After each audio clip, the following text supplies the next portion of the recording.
2.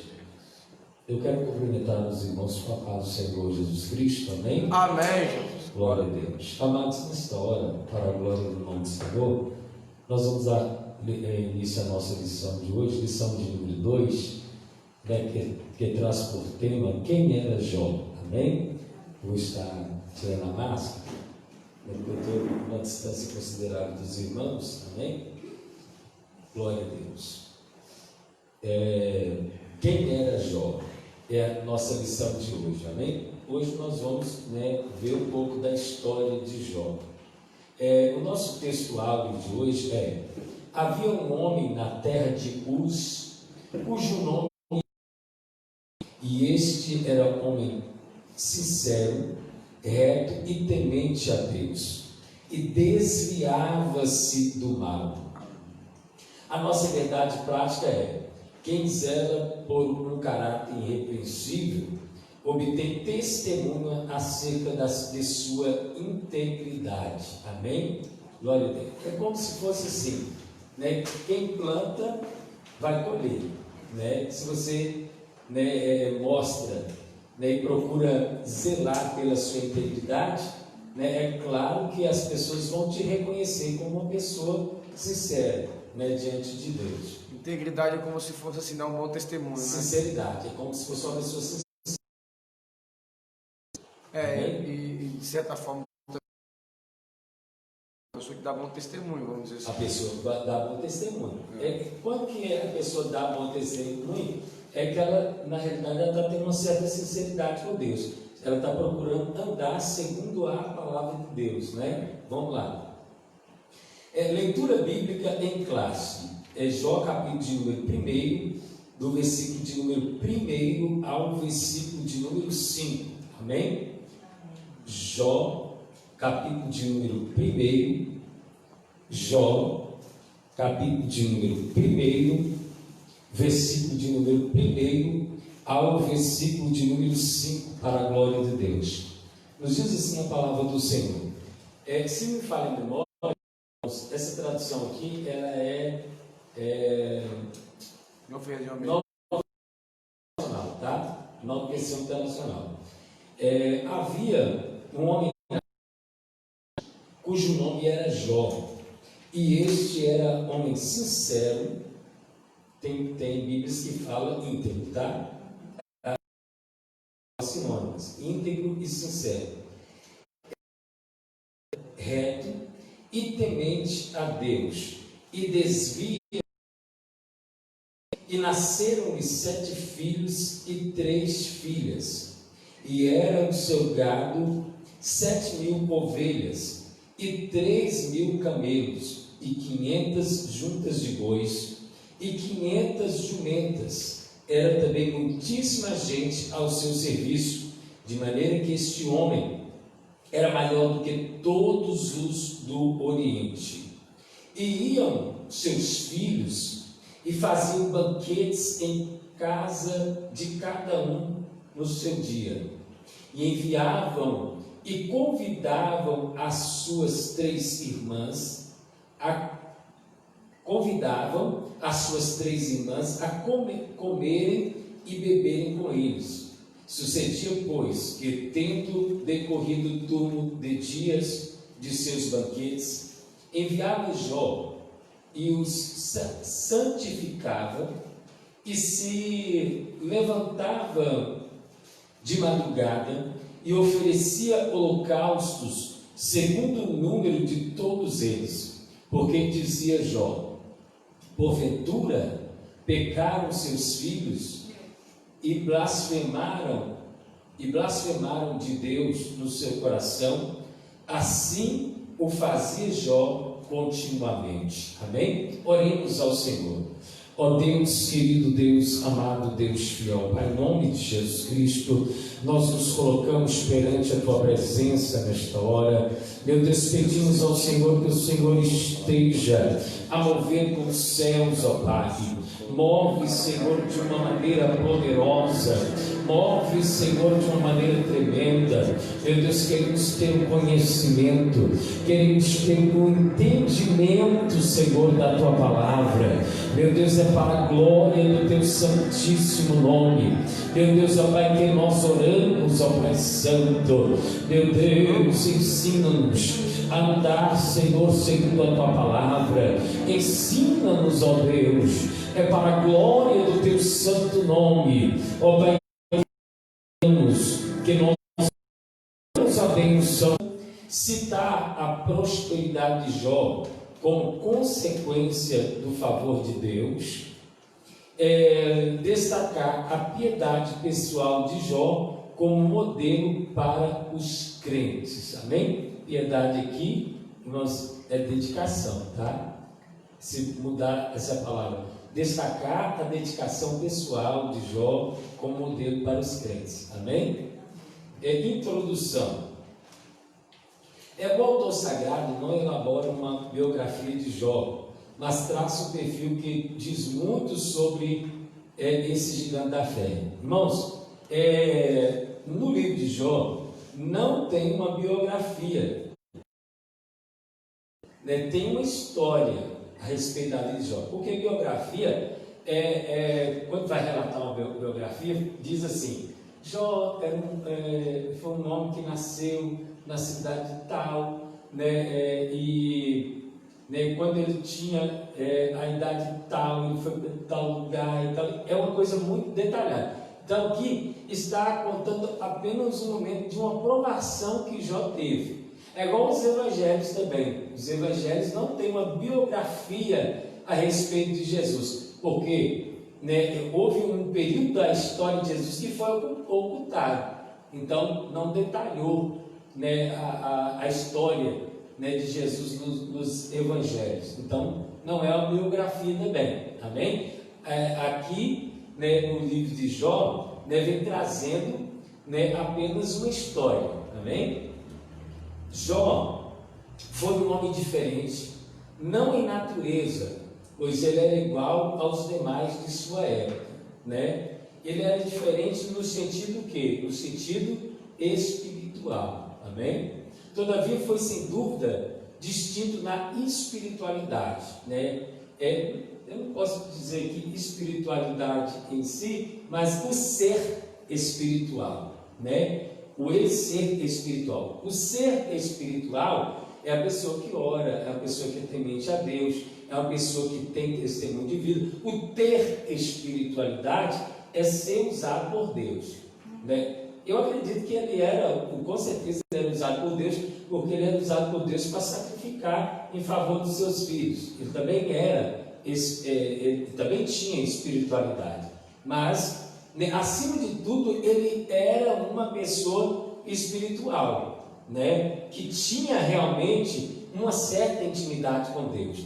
Porque infelizmente, irmãos, tem pessoas que não é uma pessoa espiritual. Ela é usada por Deus, Ela é um instrumento nas mãos de Deus, mas ela não é espiritual, que se você vai procurar uma vida íntima com o Senhor, uma aproximação da parte de Deus, essa pessoa ela não tem. Amém? Diz. Igual eu falei uma vez comigo, um amigo meu que é crente, tá assim: irmão, eu vejo às vezes você orando de manhã, de tarde, de noite, você não faz nada da vida não, você quer trabalhar, quer ganhar dinheiro não, isso é sinal de morte no Bíblia.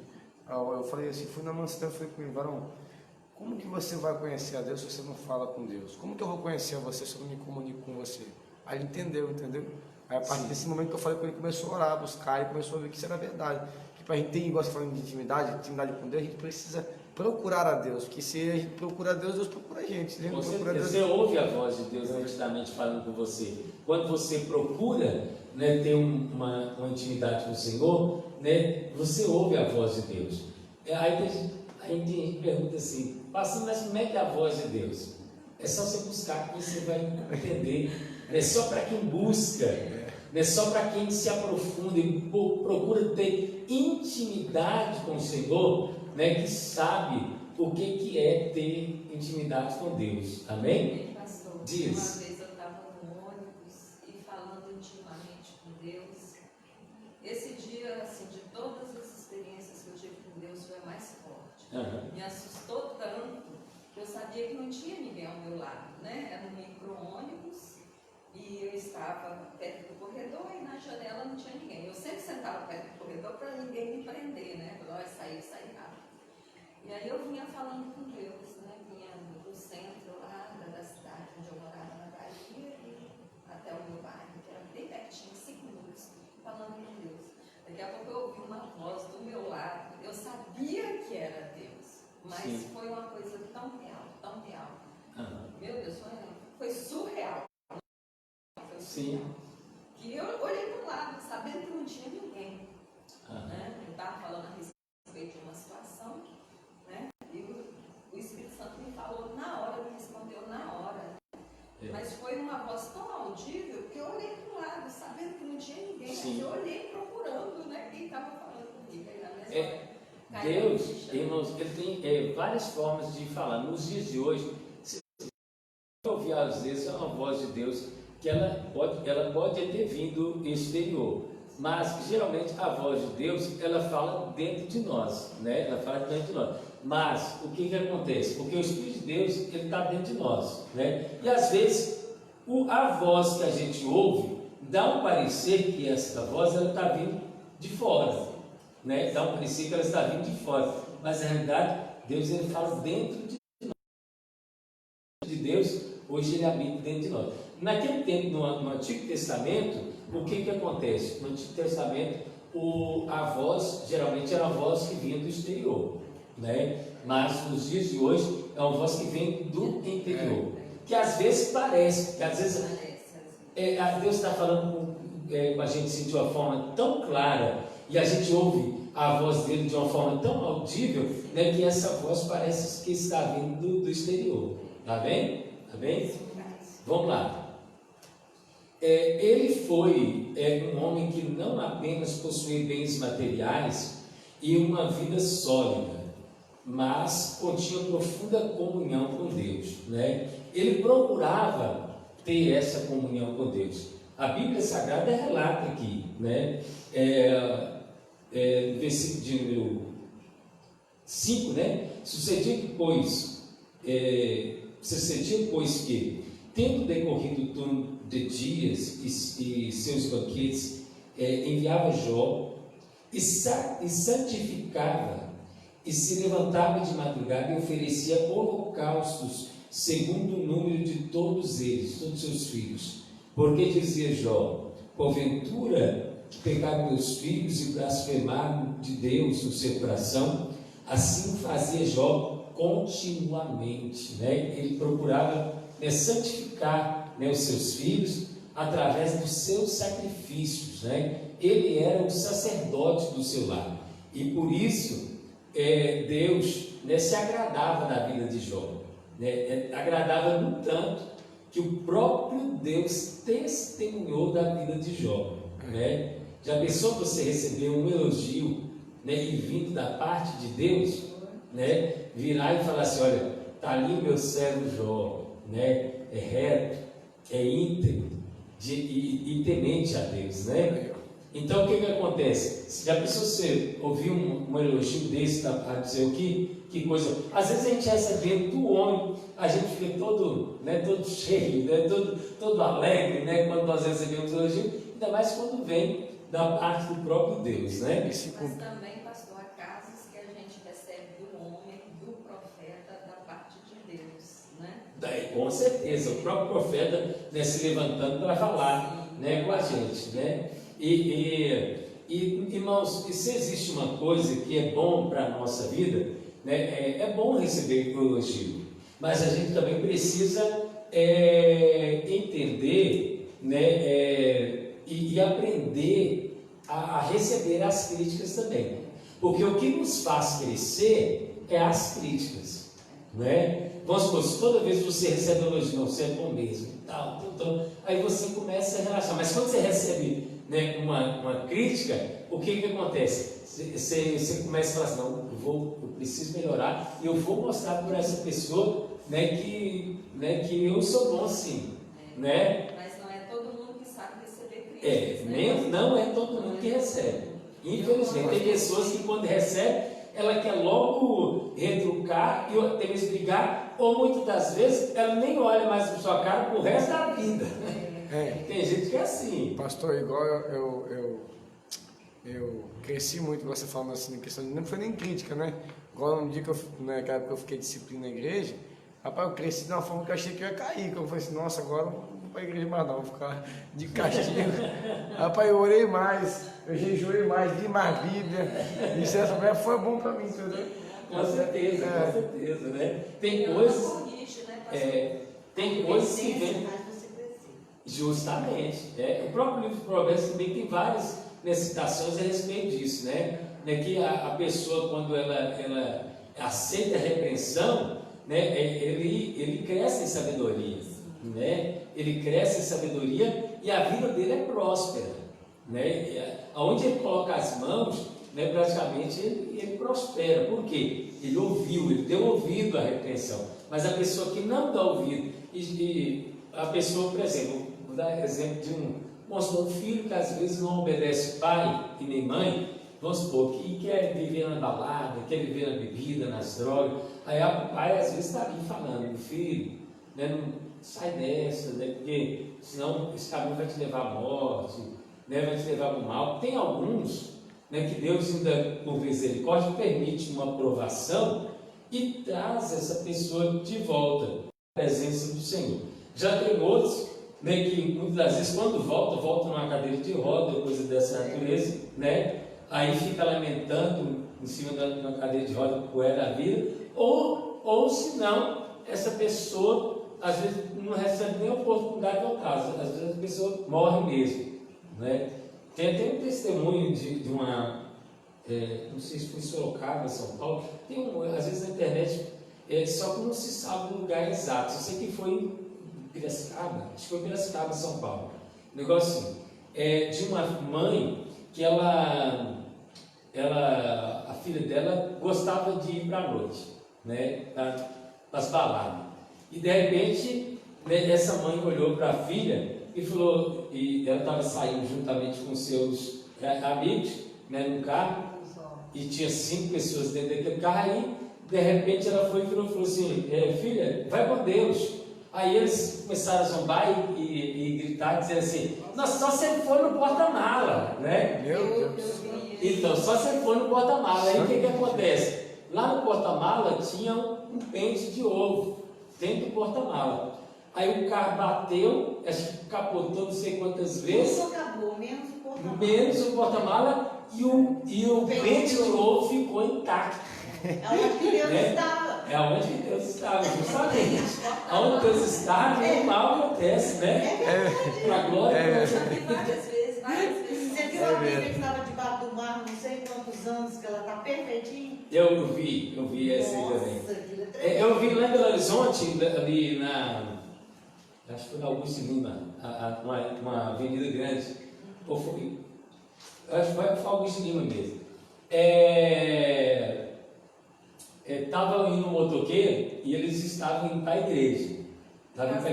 Aí teve um tiroteio lá, não sei na onde, e de repente eles começaram a ouvir as balas e continuaram o percurso deles, Aí o que aconteceu? Quando eles desceram, acho que foi uma mochila dele, não sei o que foi, né, praticamente tinha uma Bíblia, tinha a Bíblia. E aí ele abriu a mochila para tirar. Quando ele abriu a mochila para poder tirar a Bíblia, tinha a bala ficada no meio da Bíblia e a bala ela parou justamente, sabe aonde? 1000 cairão ao teu lado. 10.000 à tua direita. Cheguei a arrupiar agora. Mas 1000 cairão ao teu lado, 10.000 à tua direita, mas não serás atingido.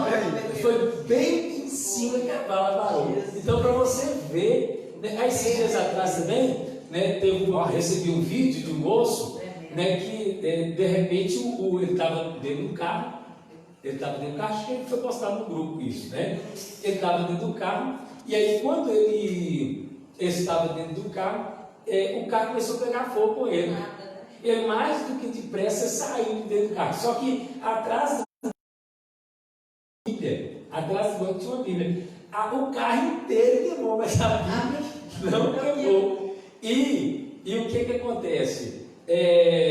Se não me falha a memória também, né, foi o Salmo 91 também, teve uma parte do Salmo 91, né, que ficou marcada, né, aquele que habita no esconderijo do Altíssimo, a sombra do Onipotente descansará.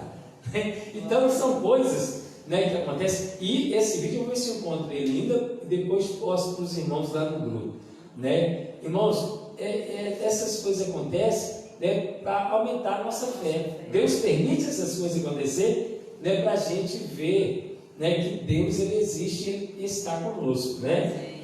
Assim, nessa lição destacaremos alguns traços da vida de Jó e espiritualidade de Jó, amém? Um homem, Jó, né, um homem de caráter irretocável, amém? O caráter dele é íntegro e sincero, né? Íntegro e sincero, que são duas palavras praticamente sinônimas. A palavra sincero, né, quer dizer sincera, né? Sincera, íntegro. O caráter define o que uma pessoa é de verdade. Ela é vista a partir dos valores que governam a sua vida interior. O mau caráter define uma pessoa que não merece confiança, que é desonesta e que, portanto, não possui valores nobres, né? Uma pessoa íntegra é uma pessoa que tem um bom caráter, amém? Já uma pessoa sem integridade, né, praticamente é uma pessoa mau caráter, né? É uma pessoa desonesta, uma pessoa, né, que nunca procura, né, cumprir a palavra de Deus, né? Procura andar, né, conforme a palavra do Senhor, amém? Jó não era um homem sem pecado, mas tinha um caráter irretocável, né? Assim como nós procuramos viver, né, sobre a face da terra, Jó também ele procurava, né, andar em sinceridade. Andar em sinceridade, ter um bom caráter, é a pessoa, né, ela andar, irmãos, é a pessoa andar conforme a palavra do Senhor, amém? Essa pessoa procurar andar, né, segundo a palavra de Deus, amém? Eu tive que ali tirar o som, senão se alguém chama ali, dá aquele barulhão, né? Vamos lá. Nesse sentido, os primeiros versículos do livro possuem vários adjetivos que descrevem o seu caráter. Na terra de Uz havia um homem chamado Jó. Era homem íntegro e justo, temia a Deus e evitava o mal, amém? Íntegro, né, como eu disse para os irmãos, é de bom caráter, né? Justo, o que é justo? É uma pessoa, né, eu já disse isso aqui algumas vezes e volto a repetir, é uma pessoa que está em estado legal perante a presença de Deus, amém? Essa pessoa é uma pessoa justa, está em estado legal perante o Senhor, amém? Justo, então, é uma pessoa que está em estado legal. A pessoa justa é uma pessoa que procura observar as leis, né? Então, por quê? O que é justo vem de justiça. E o que é que rege a justiça? São as regras, são as leis, né? Então, o que acontece? Se a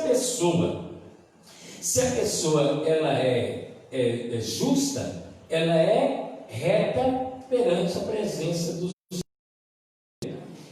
Disse então o Senhor a Satanás: reparou em meu servo Jó? Não há ninguém na terra como ele, irrepreensível, íntegro, homem que teme a Deus e evita o mal. Irrepreensível é que não tem nada para ser repreendido. É uma pessoa irrepreensível, é uma pessoa que não precisa ficar chamando a atenção dela, né? Isto é irrepreensível. Porque tem pessoas que, infelizmente, irmãos, essa pessoa, né, às vezes ela precisa ficar chamar a atenção dela direto para ela poder, né, se consertar. Já tem outras pessoas, né, que você não precisa abrir a boca para falar nada com ela. Ela por si própria, ela já sabe, né, o que ela deve fazer, né? Íntegro, né, bom caráter, homem que teme a Deus. Tem o temer a Deus aqui, irmãos, né, não é que tem medo de Deus, não. É que é obediente a Deus.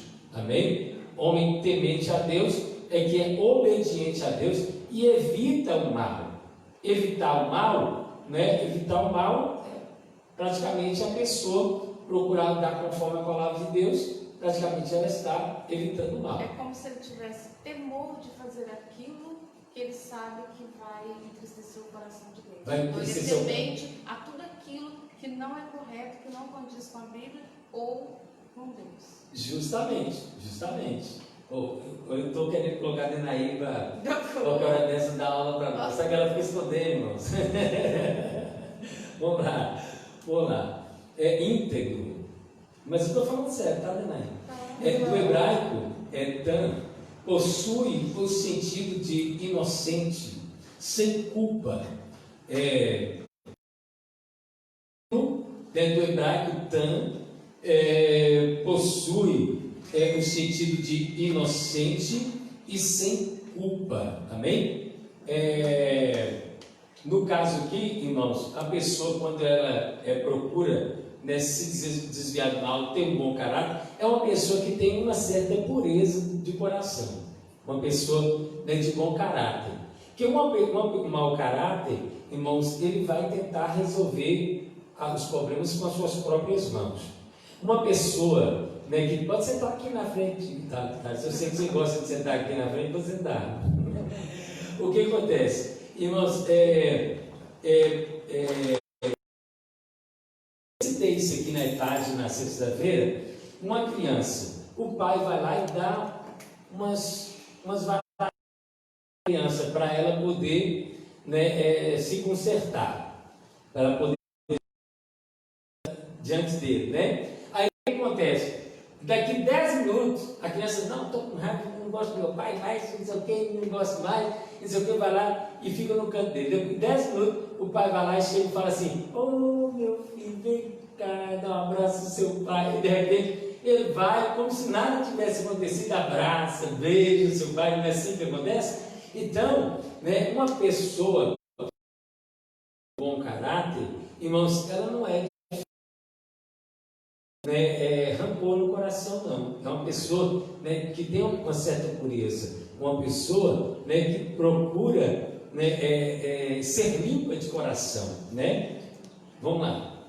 Podemos afirmar que Jó era sincero nas intenções, afeições e diligente nos esforços para cumprir seus deveres para com Deus e os homens. Amém? Então, sincero nas intenções, né? A intenção de Jó era boa, né?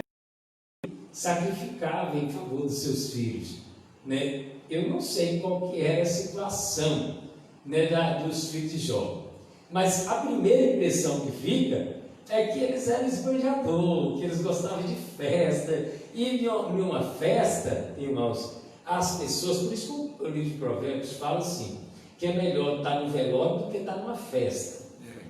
Por quê? Porque uma pessoa que está numa festa, às vezes ela faz coisas, irmãos, que, né, absurdas. Ela começa, né, praticar coisas absurdas. Já a pessoa que está no velório, não. Ela está ali, né, toda, né, como? Contrita. E também, não só contrita, mas vigilante, né? Uma pessoa, porque hoje em dia as pessoas não estão tendo muito aquele, né, reverência mais, mas antigamente a pessoa que estava no velório ficava com aquele silêncio. Hoje em dia no velório as pessoas até sorriem, brincam quando viajam. Nos dias de hoje as pessoas não estão, né, muito aí para os outros, não, né, porque pensam os outros. Às vezes a família está ali chorando, né? A família às vezes está ali sofrendo e as pessoas ali no velório.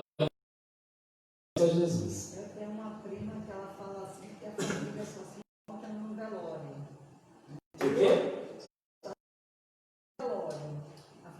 Ah, Parentela. Ah. Ninguém busca ninguém, mas no velório todo mundo vai. Agora eu coloco todo mundo com alegria ali no velório. senhora, sim, Quando eu vejo meus parentes, que saudade! Eu fico porque a senhora entende que a vida continua depois da morte. Lógico. Amém. Lógico. Amém. Em nome de Jesus. Vamos lá. Reto, ele também era um homem reto. E Assar tem alguém justo, direto, né? Já falei o significado de justo, né? Justo é perante a presença de Deus, amém? Ou perante a presença dos homens também, porque se o homem está cumprindo as regras tanto daqui da terra, ou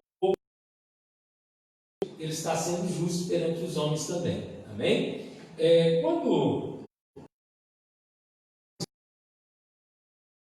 do hebraico para o grego, essa palavra foi traduzida como reto, do grego amentos, que possui o sentido de irrepreensível, amém?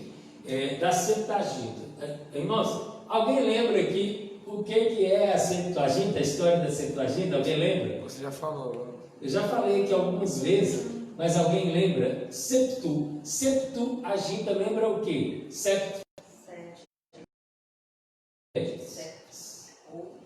Aqui diz a tradução grega do texto hebraico do Antigo. Olha o que acontece, irmãos. A Septuaginta, mas alguém lembra da história que eu contei aqui? Eu vou contar de novo para os irmãos tentarem memorizar. Resumidamente, vou falar para os irmãos tentarem memorizar. A Septuaginta, irmãos, ela foi escrita em Alexandria, no Egito. Amém? Em Alexandria, no Egito, para comandar algumas regiões. Teve um que comandou a Macedônia, teve outro que comandou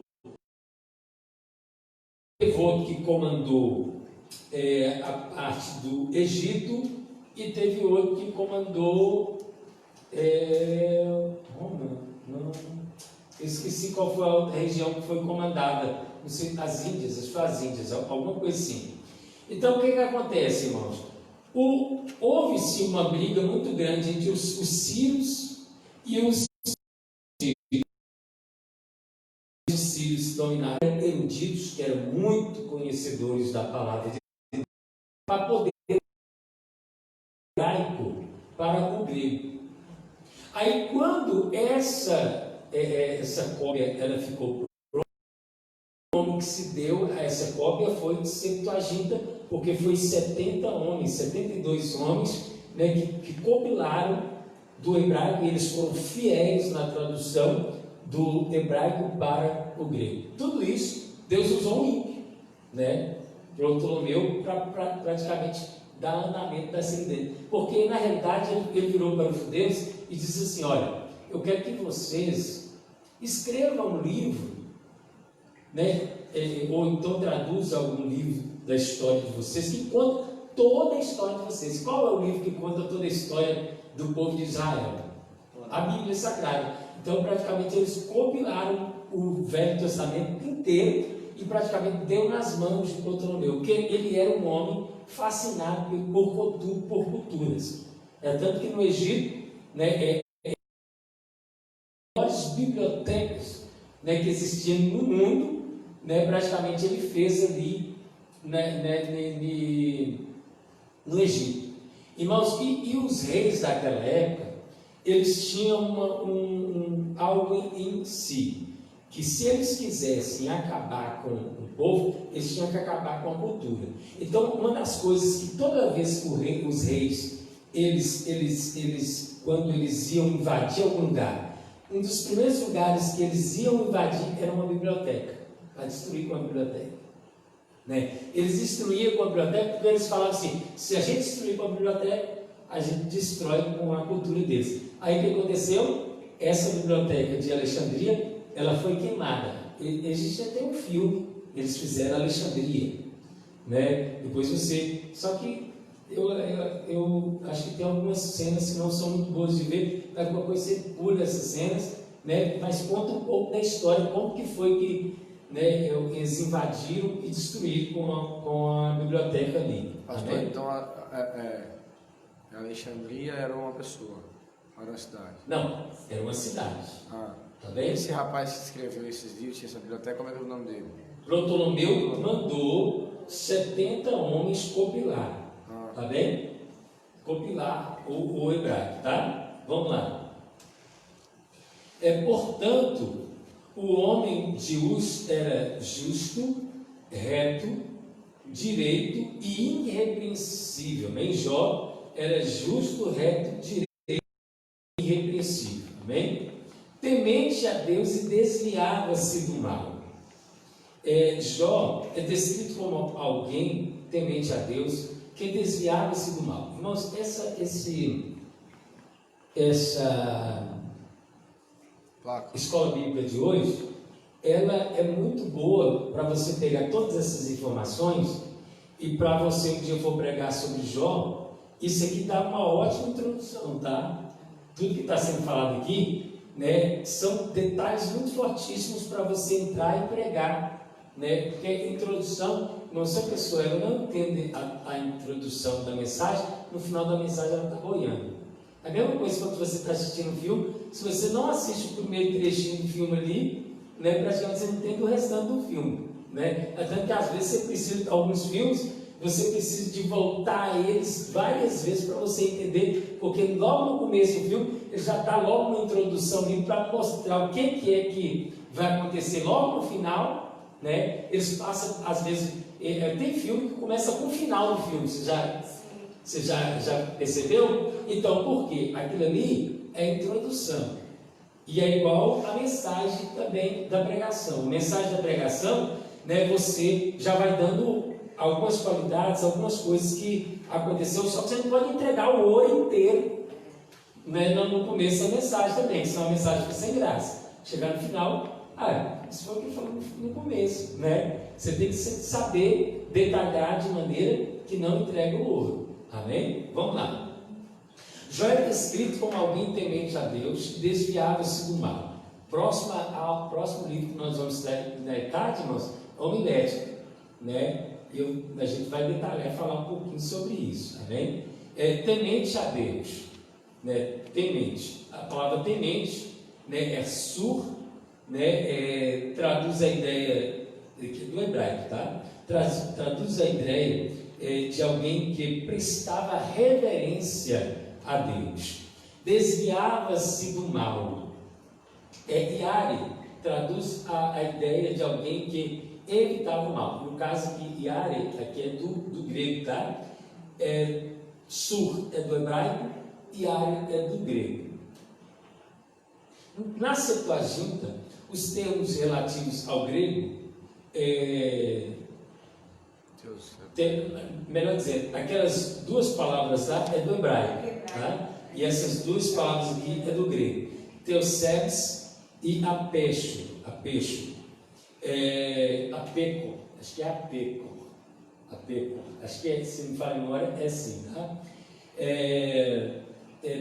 Traz o sentido de alguém devotado ao culto e à adoração a Deus, e que por isso mantinha o mal sempre à distância. Amém? Traz o sentido de alguém devotado ao culto e à adoração a Deus, e que por isso mantinha o mal sempre à distância. Né? Se você, irmãos, é uma pessoa, né, que é temente a Deus, né, você vai procurar sempre ter Deus perto de você, através da sua adoração, né? E você estando perto de Deus, né, você vai evitar o mal de que maneira? Observando a palavra de Deus, o manual. Amém? Esse manual aqui, ele traz para nós, né, a maneira mais correta de vivermos perante a presença de Deus. Amém? Se você observar a palavra de Deus, praticamente você está procurando ter distância do pecado.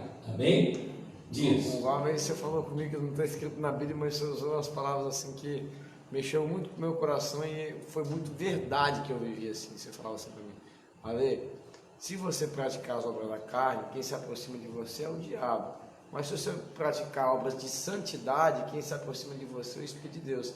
E aí você vê nas ruas, né, as pessoas que estão nas drogas, que estão na calamidade, você vê, você olha assim, você vê a pessoa possessa de demônio por conta de praticar as obras da estão carne. distanciados, né? E estão praticando a obra da carne, a aproximação do diabo, né? A vida dela é grande, a opressão maligna é grande. Aí o que acontece? O diabo ele trabalha com a opressão. O diabo trabalha com a opressão. E aí quando há a opressão, dentro da mente humana, começa a causar uma depressão, né? Então todo mundo, irmãos, passa por um momento de depressão.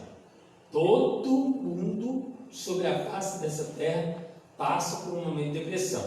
Agora, doente depressivamente já é outra coisa. Ou então eu já expliquei aqui que existem 3 tipos de depressão, que é a depressão no caso maligna, que praticamente a pessoa está totalmente oprimida pelo diabo e não consegue se libertar, que a mente dela já foi dominada pelo diabo, né? Já existe a depressão doença, que a mente da pessoa cria um bloqueio, e existe a depressão momentânea, que é aquela que ele sabe que ele tem que resolver um problema e ele fica ali: meu Deus, como que eu vou resolver? Como que eu vou resolver? Como que eu vou resolver? Então, isso é depressão. É o que? Uma pressão dentro. Amém? Ele está sendo pressionado dentro. Isto é depressão. Amém? E o que acontece? Essas pessoas que são muito oprimidas, é porque quanto mais lugar ao diabo a pessoa dá, mais oprimida ela fica. Né? Isso acontece até quem está na igreja mesmo. Se não tomar cuidado, vai dando lugar para o diabo, vai dando lugar para o diabo, vai dando lugar para o diabo, né? Ela vai ficando oprimida pelo diabo, vai sendo oprimida a tal ponto que, se ela não tomar cuidado, o diabo vai dominar a mente dela e ela vai sair da igreja. A tendência é sair, diz. Pastor, mas a depressão com surto, ela é demoníaca, né? Com surto? O que acontece? Isto aí vai depender, às vezes é uma doença. Porque surto pode ser um bloqueio da mente, né? Às vezes pode acontecer da mente ser causada por um bloqueio e essa pessoa se surtar, entendeu? Devido a tantos problemas, essa pessoa se surtar, e pode ser, no caso, humano também, né? De origem humana. Mas a maioria das vezes que eu vejo, é causado por opressão maligna. Igual no meu caso lá em Itacaré, que eu usei muita droga, aquele susto que eu tive Foi um lá. bloqueio humano. Depois entrou a ação maligna. Depois, por fim, entrou a ação maligna. Por quê? Porque por causa de algo que as drogas ocasionou na sua mente, então houve um bloqueio humano. Só que aí depois o que aconteceu? Né? Você saiu até mesmo pregando a palavra de Deus da forma que você estava, aquilo escandalizava praticamente a obra de Deus. Então, aquilo era o próprio inimigo que estava fazendo você fazer para escandalizar. Entendeu? Estava pregando, estava falando das coisas de Deus, mas praticamente era uma forma que o inimigo estava causando para escandalizar. Entendeu? Porque na realidade, quando você falava, tinha coisa que às vezes não era coisa por coisa. Né? Pela informação que você passou para mim. Igual e também é bem real também, que eu já tive na presença de Deus, aquela mulher estava desviada. E a Bíblia Sagrada fala assim, que quando o homem se desvia do caminho do Senhor, volta mais a legião de demônio para mais de metro. Né? Com certeza. Os demônios voltam em dobro, né? Se era 7, vai ser 7 vezes 7, né? Vamos lá. A distância do pecado. As escrituras mostram que, muito antes de Salomão, Jó praticava o que o homem mais sábio do mundo posteriormente ensinaria: teme ao Senhor e aparta-te do mal, né? Temer a Deus e apartar do mal. Temer, obedecer a Deus, né? E apartar do mal. Quando você irmãos, praticamente está observando a palavra de Deus, né? Você está procurando andar conforme essa palavra, você está praticando as duas coisas. Você está temendo a Deus, né? E você está apartando-se do mal. Quando você procura observar esse manual, amém? Não é observar, ler, não. É observar, praticar, tá bem? Porque ler, né? Ler e entender é fácil. O negócio é praticar. Aí que é difícil. Um homem sábio e próspero. Um homem sábio e próspero. Jó, né, foi um homem sábio e próspero. Um conselheiro sábio. Há pessoas ricas que nem são sábias, nem tampouco prósperas. Amém? Irmãos, riqueza não é sinônimo de sabedoria. Tá bem? Tem pessoas que riqueza às vezes é dom de Deus. O próprio Deus permite essa pessoa ter o dom da riqueza, ela adquire a riqueza, mas às vezes, né, com a riqueza que ela tem, ela não age com sabedoria. Vamos supor que às vezes ela é rica, mas ela menospreza os outros, ela maltrata os outros, ela usa na bebedice, na jogatina, na prostituição o dinheiro que ela tem, né? Então, não é de forma sábia que ela usa, porque a verdadeira sabedoria, ela vem da parte de Deus, amém? Pastor, igual tem muita gente também, que eu acho que às vezes Deus pensa assim, né? Fala assim, olha para ele assim, lá do céu, assim, e fala, aquele ali eu vou deixar na prova até o fim da vida dele, que se eu dar uma benção para ele, mete o pé daí, aí nunca mais volta. É verdade. Aí tem pessoas que olham assim, Deus olha lá do céu assim e fala, não, esse aí tem um coração reto, sincero, eu vou dar prosperidade para ele, eu vou enriquecer ele, mas eu sei que não vai sair da presença. E já tem outros que Deus fala assim, esse aí eu vou dar o necessário para ele viver, né? Tem pessoas que têm que ter só o necessário para viver. Tem outros, né, que tem que ir para a pobreza mesmo para servir a Deus, né? Eu conheço pessoas, né, que infelizmente, né, se tornaram mendigos, né, moradores de rua, muitas vezes moradores de ruas, né, porque muitas vezes, irmãos, não sabia, né, administrar. E outra coisa, não sabia administrar e não buscava Deus. Quando estava na miséria, buscava Deus. Quando estava bem, sumia. Quando estava bem, irmãos, paravam de buscar o Senhor, né? Então, tem pessoas, né, igual o caso de Lázaro e o rico. Por que Lázaro, Deus não deu riqueza? Porque Deus conhecia o coração de Lázaro e sabia que se ele tivesse a riqueza, né, ele iria abandonar o Senhor. Com certeza, né, porque tem pessoas que Deus, irmãos, permite só, né, aquela necessidade do dia a dia.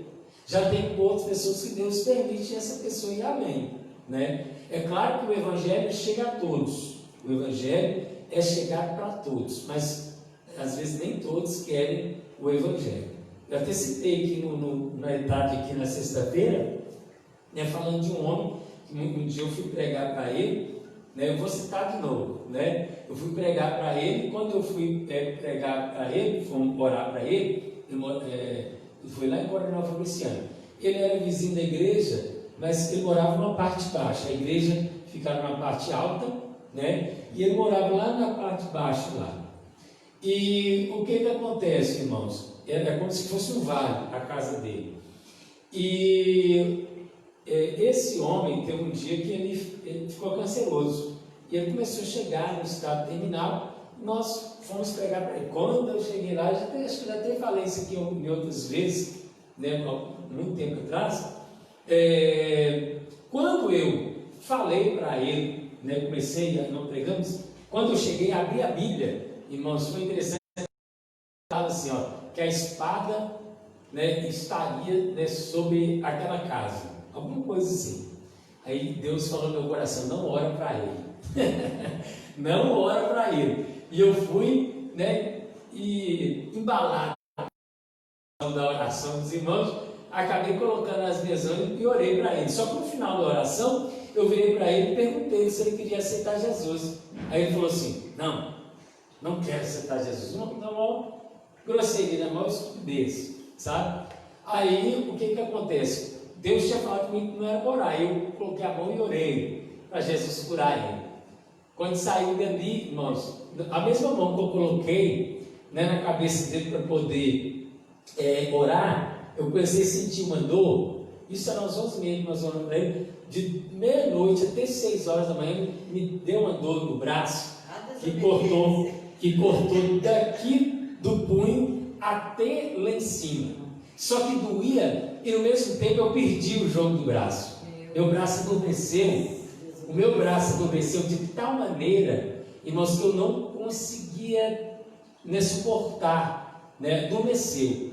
E aí a irmã Lúcia orava junto comigo para Deus abençoar que ela dor passasse, nada. Eu pedalei uns 5 quilômetros para encontrar uma farmácia 24 horas para ver um remédio para eu poder tomar. Tomei o medicamento, isso nas 3 horas da manhã. Tomei um medicamento que era forte, não resolveu, Não resolveu. Eu tomei, se me fala memória, no dia eu tinha tomado um paracetamol, naproxeno e um relaxante muscular para ver se resolvia nada. Não aconteceu nada. Quando foi água? Quando deu 6 horas da manhã, praticamente a dor passou e eu consegui adormecer. Mas tudo isso por um ato de desobediência da minha parte. E o que acontece? O que eu quero mostrar para os irmãos, que tem pessoas que não aceitam Jesus por nada. Tem pessoas que são de coração duro, irmãos, que não querem entregar sua vida para Jesus. Possuem um conhecimento, mas não entendimento. Pessoas, às vezes, possuem um conhecimento aqui dessa terra, só que não possuem o entendimento. Amém? Riquezas, mas não prosperidade. Porque tem gente que tem riqueza, mas não tem prosperidade. Prosperidade é diferente de riqueza. Próspero é uma pessoa se abençoada em tudo, no seu casamento, na empresa, na vida amorosa, no relacionamento com as pessoas, Então essa pessoa pode se considerar próspera se ela plantar, se ela jogar uma semente, às vezes ela está chupando a laranja, ela jogar a semente no quintal, aquela semente vai dar. Essa pessoa é uma pessoa próspera, ela tem o dom da prosperidade na vida dela. Mas tem pessoas, irmãos, que só têm riqueza, ela sabe administrar, mas não tem a prosperidade.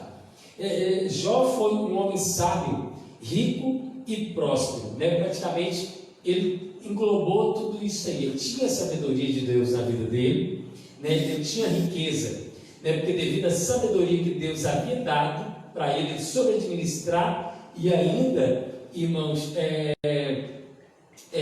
teve o entendimento, o conhecimento de administrar aquilo ali, e teve a prosperidade, que tudo, os seus bens, os seus animais, a lavoura dele, eu acredito, tudo era em abundância, A Bíblia afirma que Jó era maior do que todos os do Oriente. Em questão de riqueza, ele era um dos homens mais ricos que existia no Oriente, amém? Maior do que todos no Oriente aqui, maior aqui, não pode ser entendido apenas como uma referência a bens materiais, mas também a sua sabedoria.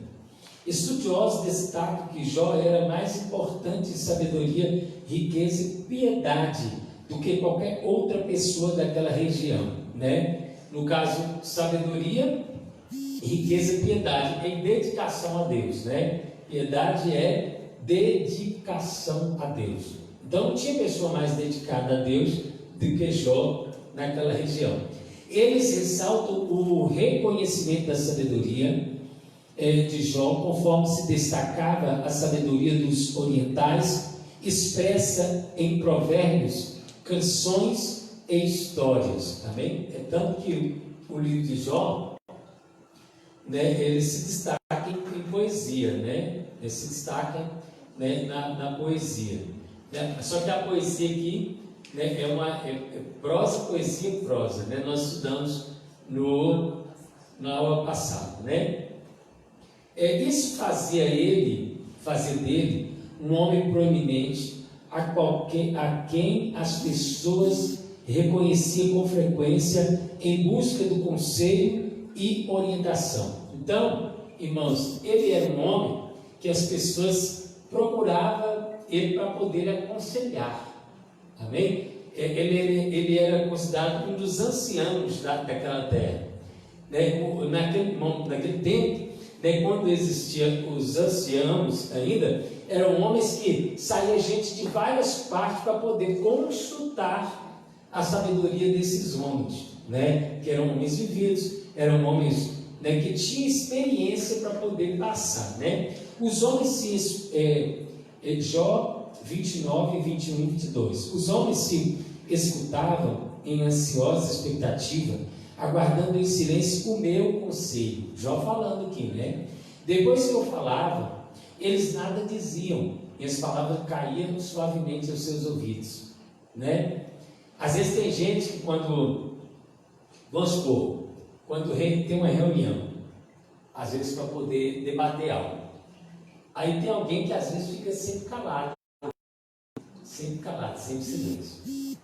Aí o pessoal está e briga para cá e vai briga para lá e tenta discutir de um jeito, né, agressivo e tal. Aí essa pessoa que tem a sabedoria de Deus na sua vida, ela se levanta, né, fala uma, duas palavrinhas e de repente todo mundo se cala e todo mundo chega num consenso, né? Jó era desse tipo de pessoa, né, que quando ele abria a boca, irmãos, era para dar, né, praticamente a resposta, era para dar. Ele tinha, né, se fosse no Novo Testamento hoje, né, ele tinha o dom da palavra da sabedoria. A palavra da sabedoria, irmãos, é você ter uma palavra certa na hora certa. Você tem uma palavra de sabedoria para entregar para as pessoas que estão ouvindo. Pastor, o dom da ciência, eu queria mesmo saber se você me falar. O dom da ciência é o dom da revelação. Amém? O dom da revelação é o dom da palavra da ciência. O dom da sabedoria é a pessoa que tem uma palavra certa numa hora certa. Amém? Isso é o dom da palavra da sabedoria. Não é só numa pregação, não, né? É usado na pregação também. Mas às vezes já aconteceu momentos que Deus me usou. Não sei se eu tenho esse dom, mas houve um momento que Deus me usou, né, com a palavra da sabedoria. É igual já teve um momento que eu cheguei lá onde estava o casal que estava brigando e de repente, né, eu dava uma palavra e de repente esse casal já entrava em consenso, né, e agora já começava a abraçar e pedir perdão uns para os outros, né? Por quê? Né, porque Deus me usou ali naquele momento com sabedoria para poder, né, aplicar sobre a vida deles, né? Um homem próspero, eu acredito que também já deve ter acontecido em alguma situação, já deve ter acontecido com você, né? Você chegar aí, né, como se fosse um pacificador, né? Naquele momento de guerra, você dá uma palavra ali, e de repente a paz vem naquele lugar, né? Um homem próspero, o homem de Uz não era apenas rico, mas sobretudo próspero, né? Você vê, irmãos, olha para você ver. Jó, ele tinha 10 filhos, né? Tinha muitos jumentos, muitos bois, muitas ovelhas, tinha lavouras, tinha muitos servos, né? E ele buscava a presença de Deus, sacrificava a Deus, né? Praticamente sempre ele procurava, né, se santificar diante da presença do Senhor. Então você vê pelo texto bíblico que ele tinha a prosperidade de Deus na sua vida, e todo aquele mal só veio sobre a vida dele porque Deus permitiu que Satanás tocasse, né? Porque senão ele continuaria em prosperidade. Só que o mal que veio sobre a vida dele ocasionou o quê? Em uma prosperidade dobrada, né? Deus deu o dobro. Ele era casado e tinha 7 filhos e 3 filhas. Amém? Vamos lá. Para os padrões da época, possuía uma família com formato ideal. Irmãos, naquele tempo, você ter uma família grande, você ter pelo menos mais de 3 filhos, você já estava abastado. Imagina quem é que tinha 10 filhos. E por fim, ele teve mais 10, como a irmã falou no último. Na realidade ele teve 20 filhos, né? Na realidade ele teve 20 filhos. Então ele era um homem próspero. E quanto mais homem naquele tempo o homem ele tivesse, quanto mais filhos homem ele tivesse, mais próspero ele considerado. Por quê? Porque naquele tempo eles costumam fazer o seguinte: a pessoa, vamos supor, o homem queria casar com a mulher, ele ia lá no pai, né, da mulher, e praticamente da pretendente, né, pedia a mão dela em casamento, só que ele tinha que dar dinheiro. Então, primeiro, se fosse filha que ele tivesse, ele ia receber uma grande quantia de dinheiro, principalmente se as filhas dele fossem muito bonitas. E as filhas de Jó eram muito bonitas, né? A Bíblia Sagrada fala que era uma das mais formosas que existia naquela época, né? Então, o que acontece? Se tivesse homem, o homem geralmente e trazia a esposa para dentro da casa do pai. Eles começavam a viver em família, tudo dentro da casa do pai. Por quê? Porque quando eles viviam em comunidade, praticamente eles fortaleciam aquela comunidade. Então, quanto mais, vamos supor, se os filhos dele casassem, ia trazer as noras para trabalhar para ele, né? Para trabalhar era como se fosse um trabalho, era como se fosse um produto. Naquele tempo a mulher moeda de troca, justamente. Então a família se fortalecia. Se ele tivesse filha, né, no caso ele ganhava dinheiro, mas filho ele ganhava, né, mais um trabalho, mais uma mão de obra, né? Então a família só ia crescendo e ele ia só enriquecendo, né, para a glória de Deus, né? Vamos lá. Ele também era um fazendeiro bem sucedido e possuía 7.000 ovelhas, né? 7.000 ovelhas, vamos dizer aí que nos dias de hoje, né, talvez seria, né, 7.000 ovelhas, quem sabe seria um homem que teria muitos carros aí, né? né? 3.000 camelos, né? 500 parelhas de boi e 500 jumentos, e tinha muita gente a seu serviço. Era o homem mais rico do Oriente, né? Vamos dizer que ele tinha aí, né, uns 7.000 Fusca, né, uns 3.000 Ferrari, que o camelo naquele tempo era como se fosse, era muito caro o camelo, né? Um jumento, então, era muito caro, porque eram só animais, né, que suportam mais carga. Então, quanto mais o animal suporta a carga, né, mais, né, ele fica mais caro, né? Diz. Talvez também, né? Também, talvez ele era porque ele tinha lavoura.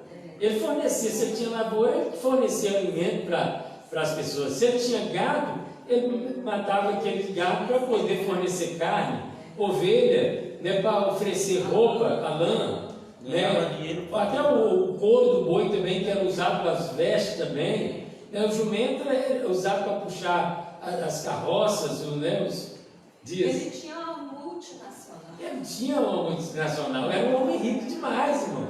Se a gente comparar. Justamente. O transporte tinha a roupa, tinha o alimento, né? Justamente, ele tinha o quê?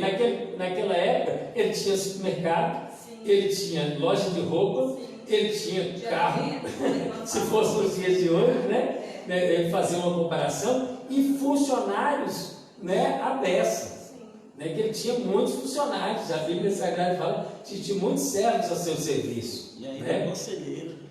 Então isso aí dá uma introdução. Se você fazer uma comparação numa mensagem, dá para você fazer esse tipo de comparação. Ele tinha muitos executivos, justamente, que executavam o serviço praticamente ao seu favor, né? Vamos lá. Uma prosperidade baseada no ser, né? Uma prosperidade baseada no ser. Jó, portanto, possuía um grande patrimônio e uma bela família. Sua prosperidade se refletia na relação harmoniosa entre eles, sua família e seus negócios e, sobretudo, Deus, né? Então, acima de tudo, Ele tinha Deus na sua vida. Além de uma família harmoniosa, ele tinha Deus. Você vê que a família dele, irmãos, era harmoniosa porque os irmãos convidavam as irmãs para poder participar daquela. Por que falou também das irmãs ali, que convidou as irmãs para participar da festa? Porque mulher naquele tempo não tinha festa, tá? Mulher não podia participar de festa, não. Era só os homens, tá? Então, isso faz das filhas de Jó também importantíssimo, porque a Bíblia Sagrada nos fala que, por fim, Jó tirou herança e deu para as suas filhas. Né? Parte da sua herança para as suas filhas. Falando da justiça dele, né, pastor, como eu falei, né, na última aula também, né, Aham. essa noção que ele, né, deixou a herança das filhas, por ele ser justo, ele fez justiça às filhas. E os filhos dele faziam a mesma coisa que aprenderam com o pai. Justamente. Quando eles convidavam as irmãs para os banquetes, é porque eles viram o exemplo do pai, eles estavam fazendo justiça às irmãs. Eles não tinham as irmãs como pessoas de somenos valor. Não, e as irmãs também são importantes. Se meu pai vê minhas irmãs, né, também como pessoas importantes na família, então nós também devemos ser o exemplo. Então os irmãos também eram justos com as irmãs, porque viam o pai sendo justo. Tem duas linhas de pensamento sobre isso aí. Eu prefiro acreditar assim, né, que eles eram pessoas, né, que eram boas. Mas já existe uma linha de pensamento que, né, que além de eles, que talvez eles não seriam boas pessoas, né? Que além de pecar, ele levava as irmãs também, né, para o pecado. Né? Existem duas linhas. Só que eu prefiro acreditar, né, que a harmonia entre eles era tão grande, né, que eles, né, procuravam viver em união, que era uma família unida, que era uma família bonita. Né? Eu prefiro acreditar dessa maneira. Pastor, sem estender muito, só uma dúvida que eu tenho que preciso tirar. Essas filhas de Jó que elas iam para a festa, né? Foi isso disso. Essa festa que filho de Jó era uma festa assim que o povo comia ali, bebia, era uma festa mundana, ou não? Não, ali já não tinha tipo de bebida forte, não. Eu estava lendo sobre isso. Eu acredito que também não tinha. Era uma fraternização entre as famílias. Algumas famílias, alguns lugares, pode ser que havia, né? Mas eu acredito que no meio dos filhos de Jó, não. Eu acredito que não. Né? Pela criação que eles tiveram, leva a crer que não. Jó ia oferecer o holocausto, porque Jó tinha tanto temor a Deus, né, que falava, vai que porventura eles têm um pecado.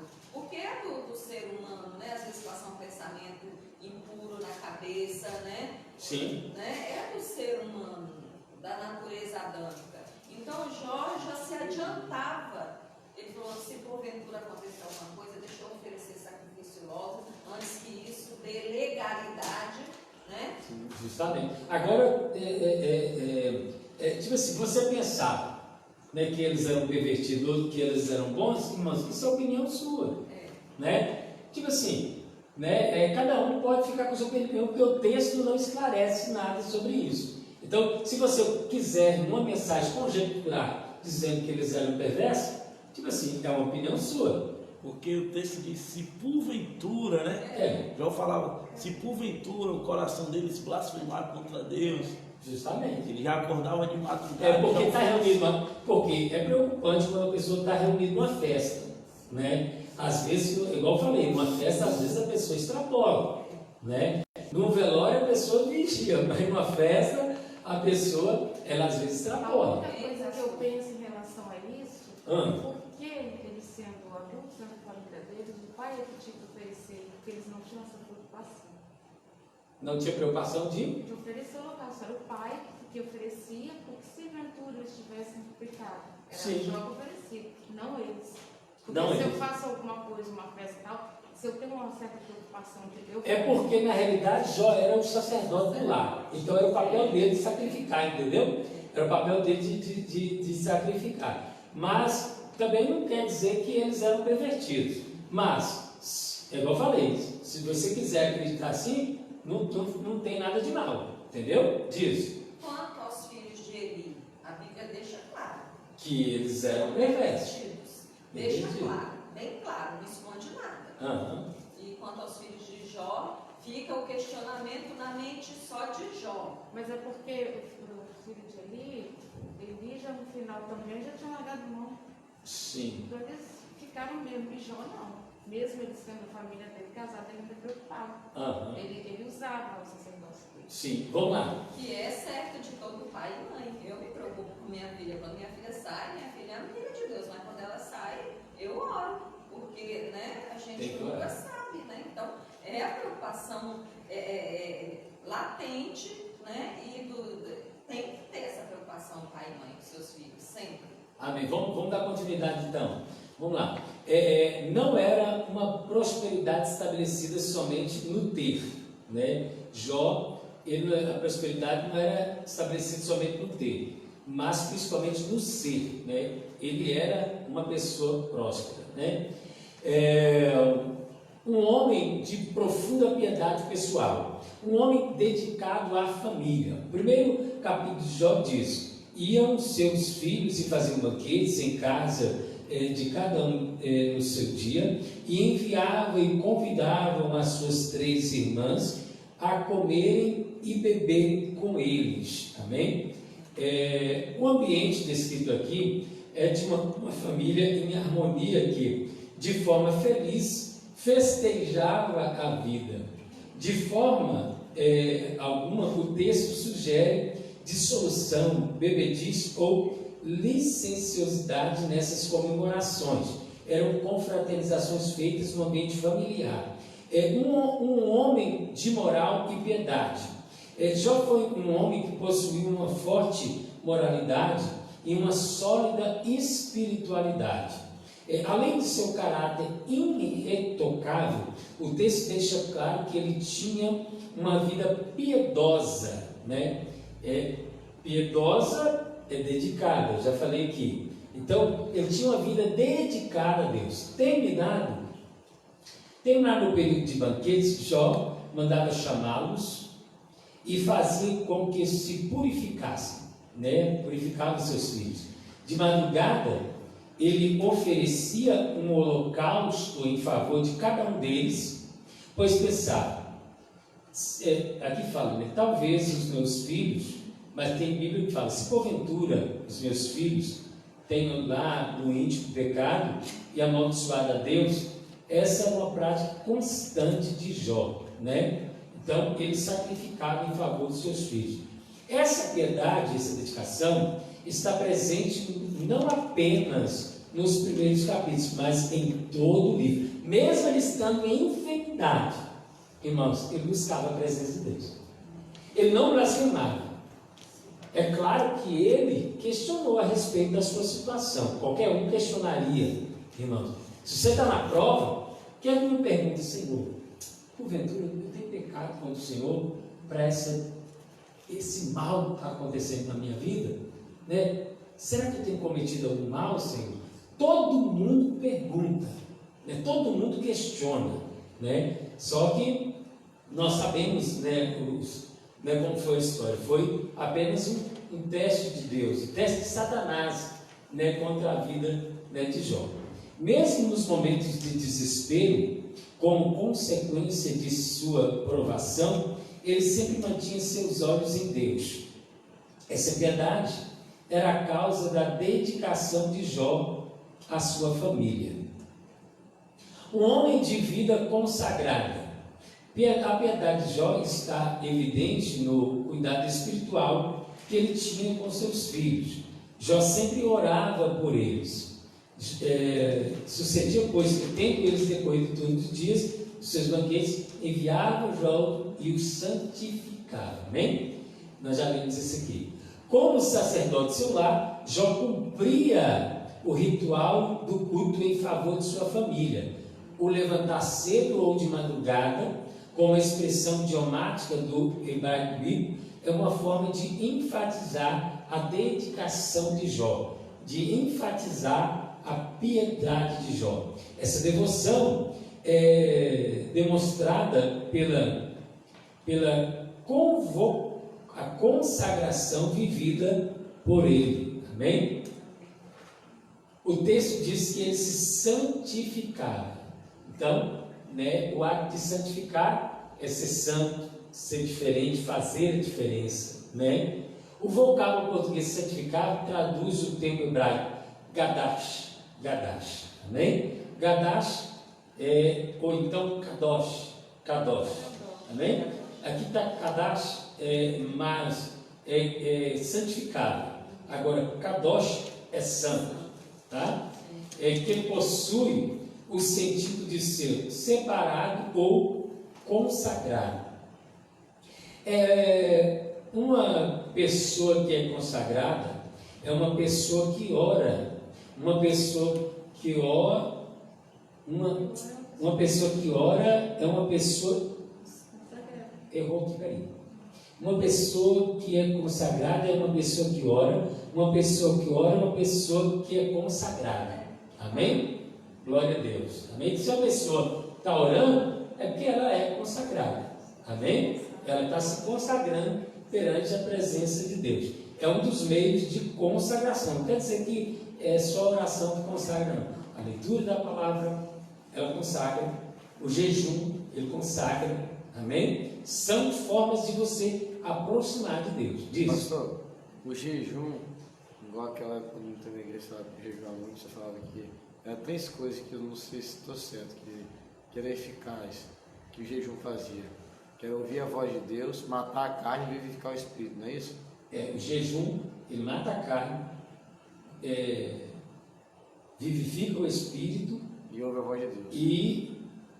E a alma, aflige a alma. Aflige a alma. Aflige a alma. Né? Isso é Bíblia, estou falando que é Bíblia. Né? A Bíblia Sagrada fala que lá quando o povo de Israel estava jejuando, aí eles falavam assim: Senhor, por que afligimos nós a nossa alma e o Senhor não atenta para isso? Né? O afligir a alma ali, o contexto está falando do jejum, né? Então, toda vez que quando você está jejuando, o que acontece? Você não fica com a alma aflita? Tipo, ai meu Deus, que fome, meu Deus, será que eu vou suportar? Ai Jesus, me dá força para me levar até tal hora. Ai Jesus, não fica aquela aflição na alma? Então, o jejum ele aflige a alma, né? E ele mata a carne, porque a carne fica fraca.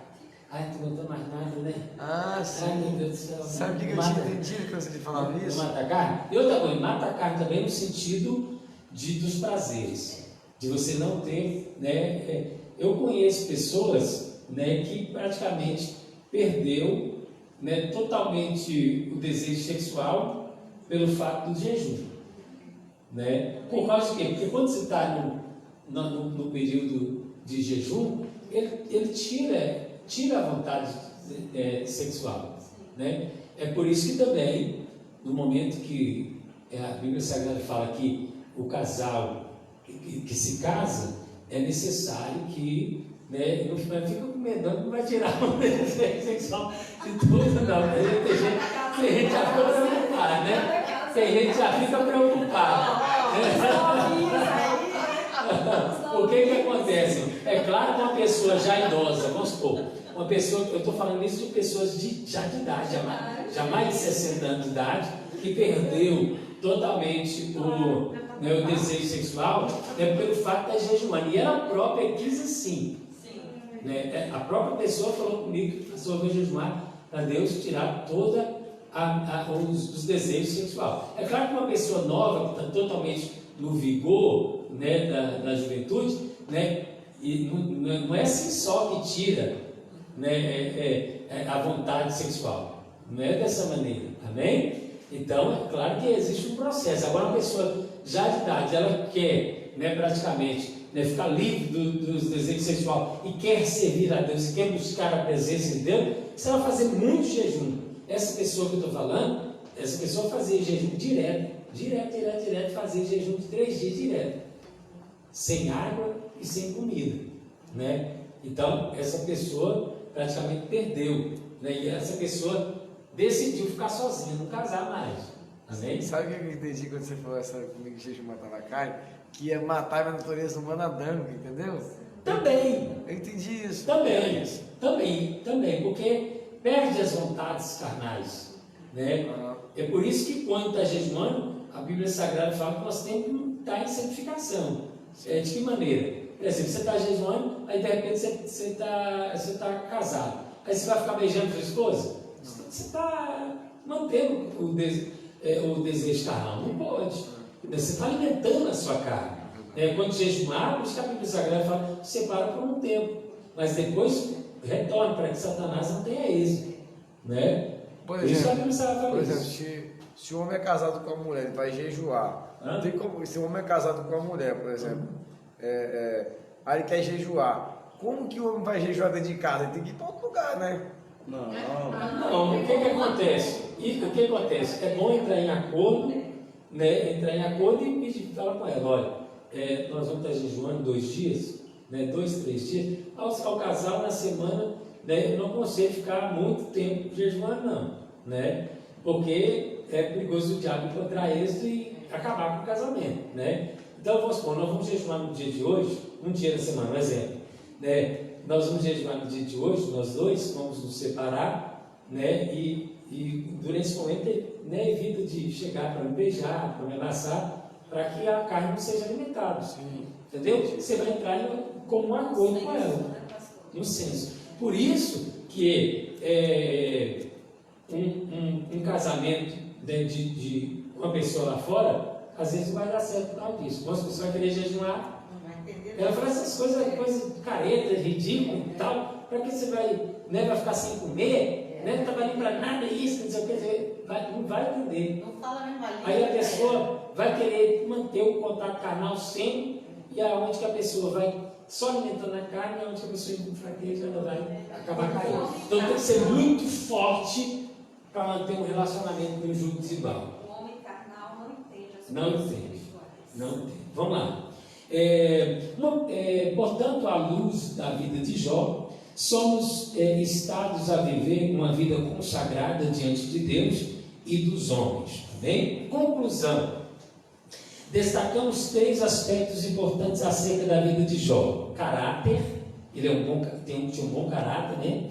Ele era próspero, né? E ele era dedicado, ele era piedoso. Nós só compreenderemos devidamente a vida desse gigante da fé do Antigo Testamento a partir dessa matriz. É possível que alguém seja rico, mas não possua caráter algum.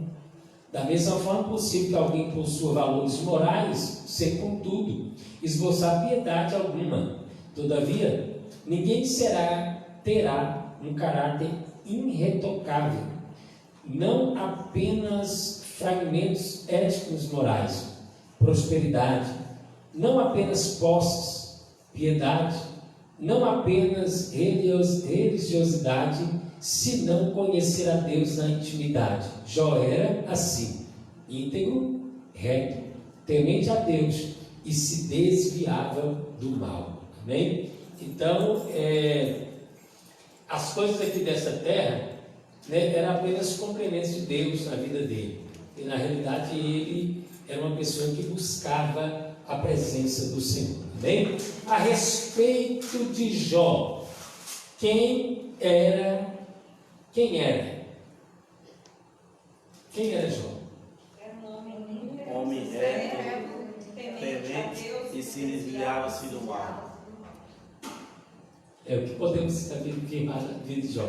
Podemos afirmar que ele era um homem sincero, de intenções, afeições e diligente nos esforços para cumprir seus deveres para com Deus e os homens. Está certa a resposta dos irmãos, amém?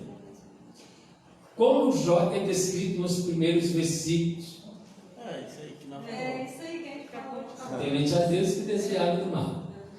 O que fazia de Jó um homem proeminente, a quem as pessoas recorriam com frequência em busca de conselho e de orientação?